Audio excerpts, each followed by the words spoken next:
Iniimbestigahan na ng Ombudsman ang mga idinawit ni dating Congressman Zaldico kaugnay sa umano'y pagsisingit ng 100 billion pesos sa 2025 budget.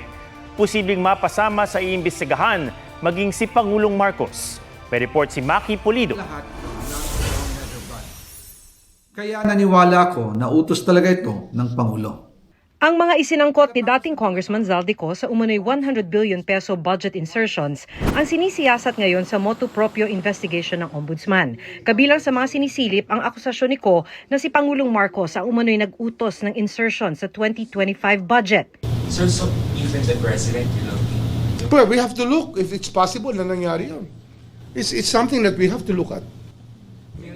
Kasi logical flow lahat yan eh. It has to be believable in the first place. Iniimbestigahan din ng Ombudsman ang iba pang pinangalanan ni Ko, tulad ni na dating House Speaker Martin Romualdez at ang parehong nag-resign na sina dating Budget Secretary Amena Pangandaman at Yusek Adrian Bersamin ng Presidential Legislative Liaison Office o PLLO. Sinisilip din daw si dating Executive Secretary Lucas Bersamin. Kasi may relationship siya rito eh.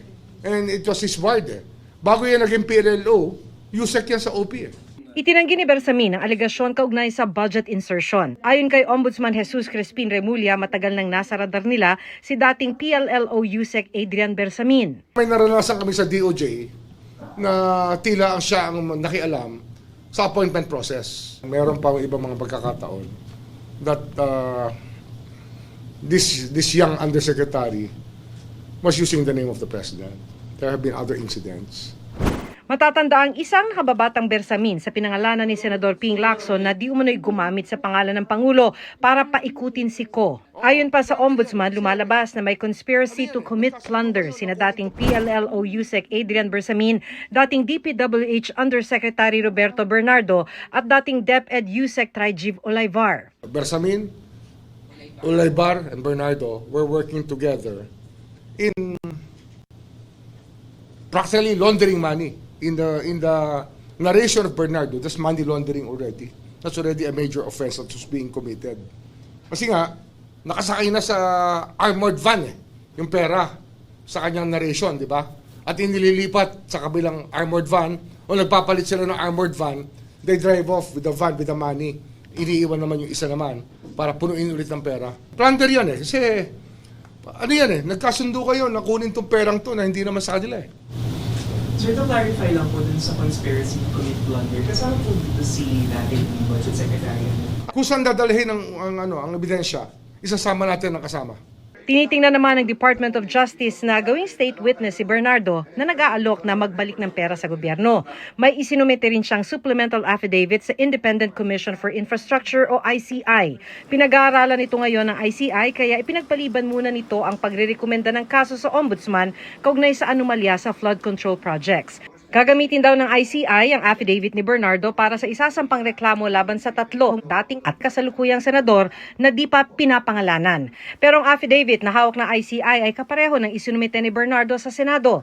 Doon isinangkot niya sa anomalya sina Senator Cheese Escudero, Senator Jinggoy Estrada, Senator Mark Villar bilang dating DPWH Secretary, mga dating Senador Nancy Binay, Grace Poe at Senator Bong Revilla Jr. Pati sina dating Caloocan Representative Mary Mitzi Mitch Kahayon Uy, San Jose del Monte Mayor at dating Congresswoman Florida Robes, dating DPWH Secretary Manuel Bunoan at dating DPWH Undersecretary Catalina Cabral. Idinawit din ni Bernardo si dating Ako Bicol Party List Representative Zaldico na isa sa kinasuhan kahapon ng Ombudsman kaugnay sa substandard flood control project sa Oriental Mindoro. Nairaffle na ng Sandigan Bayan ang mga kaso ni Ko, SunWest Inc. at ilang taga DPWH Mimaropa sa mga dibisyon nito. Napunta sa 6th Division ang kaso nilang malversation of public funds. 5th at 7th Division naman ang hahawak ng kaso nilang 2 counts of graft. Hindi na raw ikinagulat ng kampo ni Ko ang pagsasampa ng kaso ng Ombudsman. Gaya ng matagal na anilang sinabi, nahusgahan na ng Ombudsman ang kaso sa simula pa lang. Sabi naman ni Ombudsman Remulla, hindi sila korte o judge kundi prosecutor.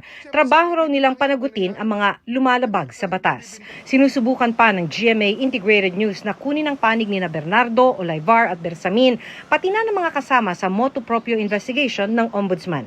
Maki Pulido nagbabalita para sa GMA Integrated News.